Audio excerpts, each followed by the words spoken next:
Et si on vous filait un bon paquet de pognon pour passer une semaine dans la maison hantée la plus maléfique du monde?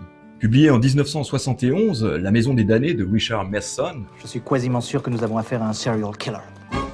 Matheson pour les Français, est un grand classique de la littérature de maisons hantées. Bon alors les maisons hantées, moi c'est pas le thème que je préfère toujours dans les histoires, c'est un petit peu toujours la même chose, mais chaque auteur y apporte sa patte, et c'est vrai que celle de Richard Matheson est pas mal. C'est très intelligemment élaboré, on a des personnages crédibles, la narration est limpide, et on a une menace suffisamment mystérieuse pour attiser la curiosité du lecteur. L'histoire, un milliardaire mourant engage une équipe pour prouver l'existence de l'au-delà.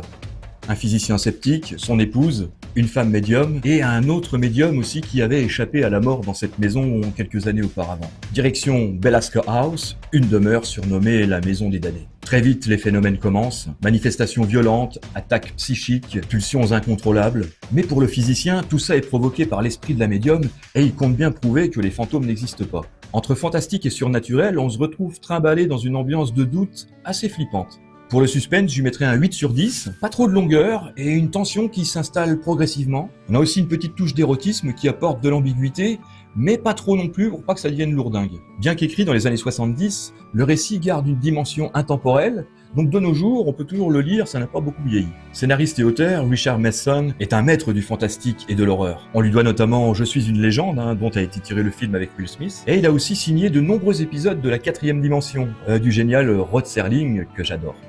Nous sommes transportés dans une autre dimension. Pour l'évasion, je mettrai un 7 sur 10. On est vraiment immergé dans l'atmosphère de la maison pour vivre un huis clos qui est quand même assez oppressant. Pour la frayeur, j'irai jusqu'à 7 sur 10. J'ai pas eu les mains moites, mais presque. Et au niveau de la réflexion, ce sera entre 6 et 7 sur 10. Ça tourne surtout autour de la question qui oppose la science au surnaturel. Est-ce que le mal vient de dedans ou de dehors? Pour conclure, c'est la version brutale et adulte de la maison hantée. Incontournable pour celles et ceux qui kiffent ce sujet, et presque insignifiant pour ceux qui préfèrent des émotions un peu plus fortes. De mon côté, je m'apprête à sortir mon premier roman Macabre Concerto, qui se trouvera dans la librairie Amazon à partir de l'été 2026, c'est-à-dire très bientôt.